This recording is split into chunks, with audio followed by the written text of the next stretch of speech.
রাজ্য সরকার নিয়ম না মেনে সংরক্ষণের তালিকাতে নতুন করে ওবিসিদের নথিভুক্ত করায় রাজ্যের হাইকোর্ট নতুন সংযোজিত ওবিসি তালিকা বাতিল করে দিয়েছে। হাইকোর্টের এই সিদ্ধান্তের বিরুদ্ধে প্রতিবাদ জানিয়ে সংখ্যালঘু সম্প্রদায়ের মানুষেরা সুপ্রিম কোর্টের দ্বারস্থ হয়। এই রাজ্যের সংখ্যালঘু সম্প্রদায়ের মানুষেরা সুপ্রিম কোর্টের পাশাপাশি রাজ্য জুড়ে আন্দোলন করার ডাক দিল। রবিবার মালদহ টাউন হলে এক গণকনভেনশন অনুষ্ঠিত হয়।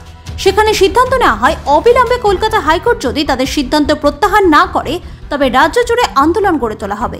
সম্পূর্ণ অরাজনৈতিক এই সংগঠন এখন তাকিয়ে আছে সুপ্রিম কোর্টের আদেশের দিকে। দেখুন, বিষয়টা হচ্ছে যে প্রথমত এটা কোনো ধর্মীয় বিষয় নয়, এটা পিছিয়ে পড়া মানুষদের একটা সংগ্রাম। যারা রিজার্ভেশনের সুফলে একটু এগিয়ে যাচ্ছিল, পিছিয়ে পড়া মানুষ, আমরা তাদের পাশে আছি যাতে তাদের বঞ্চনা থেকে আমরা রুখতে পারি এবং সুপ্রিম কোর্টে আইনি লড়াই লড়ছি। তার সাথে সাথে আমরা গণ আন্দোলন গড়ে তুলব যাতে মানুষের কাছে এই বার্তাটা যায় যে এই ওবিসি সার্টিফিকেট বাতিল হয়েছে, সেটা অন্যায়ভাবে হয়েছে, কারণ যে সেই সম্প্রদায়গুলো মানে প্রকৃতপক্ষে পিছিয়ে, এই জন্য তাদের উন্নয়নের জন্য রিজার্ভেশন দরকার। এখন 37টি জনজাতিকে বাতিল করা হয়েছে, ঠিক আছে। সেখানে কোনো আইনি বা পদ্ধতিগত যদি ত্রুটি থাকে তাহলে সেটাকে সারিয়ে নিয়ে অবিলম্বে সার্টিফিকেটগুলো পুনর্বহালের দাবি আমরা রাখছি।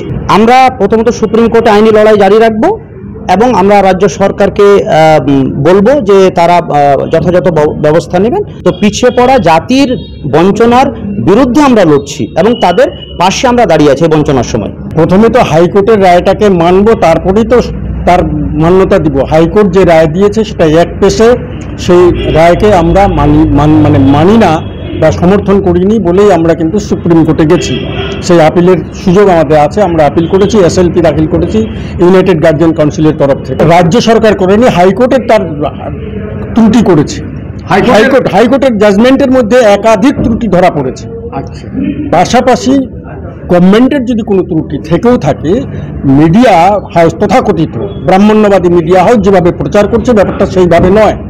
কোনো ধর্মীয় দৃষ্টিভঙ্গি থেকে পশ্চিমবঙ্গ সরকার কাউকে ওবিসি করেনি, ব্যাকওয়ার্ডনেসের উপরেই কিন্তু ওবিসি করা হয়েছে। এই ক্ষেত্রে সঠিকভাবে পশ্চিমবঙ্গ সরকার কলকাতা হাইকোর্টে মামলার ঠিকমতো অংশগ্রহণ করতে পারেনি। কেন পারেনি? তার কারণ সেটা গভর্নমেন্টের যে অ্যাডভোকেটগুলো ছিল তারা সত্যিকারের চিত্রটাকে তুলে ধরতে পারেনি। সমস্ত ক্ষেত্রেই কমিশনের সুপারিশ ছিল, হিয়ারিং হয়েছিল, ব্যাপারে বিজ্ঞপ্তি বেরিয়েছিল, তার উপরে হিয়ারিং হয়েছে, তারপরে সেই কমিউনিটিগুলো ওবিসি তালিকাভুক্ত হয়েছে। ফলে হাইকোর্ট যে কথাগুলো বলেছে সেইগুলো সমস্ত কিন্তু সত্য নয়। হাইকোর্ট বলছে যে দুটো আইন, 1993 সালের একটা আইন আর একটা 2012 সালের একটা আইন। 1993 সালের আইনে বলা হয়েছিল কমিশনে কমিউনিটিরা দরখাস্ত করবে, দরখাস্ত করে তার উপরে হিয়ারিং হবে, হিয়ারিং হওয়ার পরে সেটা রিকমেন্ডেশন হবে, কমিশন রিকমেন্ডেশন করবে, রিকমেন্ডেশন বিধানসভায় পাস হবে, ক্যাবিনেটে পাস হবে, গভর্নর সই করবে, নোটিফিকেশন হবে। 2012 সালের আইনে এক্সিকিউটিভ রাইট গভর্নমেন্টকে দেওয়া হলো যে গভর্নমেন্ট যদি চায় তাহলে সরাসরি যে কোনো একটা কমিউনিটিকে সে ওবিসি তালিকাভুক্ত করতে পারে। 1995 সালের ওবিসি সংক্রান্ত ভারতের সবথেকে বিখ্যাত মামলা ইন্দিরা সাহানির মামলায়, সেইখানে যেখানে 50% রিজার্ভেশনের বাইরে যাবে না এই ধরনের একটা জাজমেন্ট ছিল। পাশাপাশি ইন্দিরা সাহানি মামলায় এই কথাটাও বলা হয়েছিল যে এক্সিকিউটিভ লেভেলে যে কোনো স্টেট গভর্নমেন্ট কোনো একটা কমিউনিটিকে ওবিসি তালিকাভুক্ত করতে পারে। কলকাতা হাইকোর্ট বলছে যে এক্সিকিউটিভ লেভেলে ওবিসি করা যায় না। একই মামলা যখন পাটনা হাইকোর্টে চলছে, যে জানেন যে তেজস্বী যাদব এবং নীতিশ কুমারের যে সরকার কিছুদিনের জন্য ছিল, তখন তারা ওবিসি সংরক্ষণ 65% করেছিল। সেইখানে পাটনা হাইকোর্ট বলছে যে এক্সিকিউটিভ লেভেলে আপনারা ওবিসি করতে পারেন, এটা ঠিক, কিন্তু ইন্দিরা সাহানির মামলায় যেখানে 50%-এর বেশি ওবিসি দেওয়া যাবে না, সেইখানে আপনারা 65% দিয়েছেন, এই জন্য আপনাদের ওবিসিটাকে আমি বাতিল করছি। যে পাটনা হাইকোর্টের জাজমেন্ট ঠিক না কলকাতা হাইকোর্টের জাজমেন্ট ঠিক? আমরা সুপ্রিম কোর্টে আইনি লড়াই যেমন লড়ছি, আগামী সেপ্টেম্বর মাসের 9 তারিখে এই মামলার আবার হিয়ারিং রয়েছে।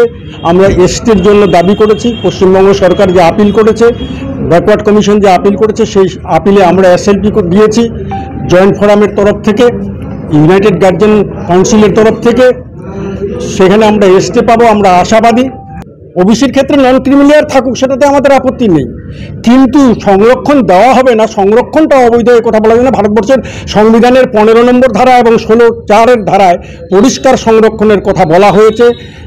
সেই সংবিধানকে তো আমি অস্বীকার করতে পারি, কারণ যতক্ষণ পর্যন্ত সেই কমিউনিটিটা ডেভেলপ হচ্ছে না ততক্ষণ পর্যন্ত সেটা চলতেই থাকবে। সেটা 10 বছরে যদি আজকে বরাবর হয়ে যেত, 10 বছর পরে উঠে যেত। শিডিউল কাস্ট শিডিউল ট্রাইবদের বেলা বলছি, আজকে 75 বছর পরেও কিন্তু 1,60,000 শিডিউল কাস্ট শিডিউল ট্রাইবদের ব্যাকলগ পশ্চিমবঙ্গে কেন পড়ে আছে। ওবিসিদের ক্ষেত্রেও তাই, 17% চাকুরির ক্ষেত্রে, কিন্তু কত শতাংশ চাকুরি দেওয়া হয়েছে। আন্দোলন, আমরা পথে নেমে আন্দোলন করব, আইনি লড়াই লড়বো, দুটোই চলবে আমাদের পাশাপাশি।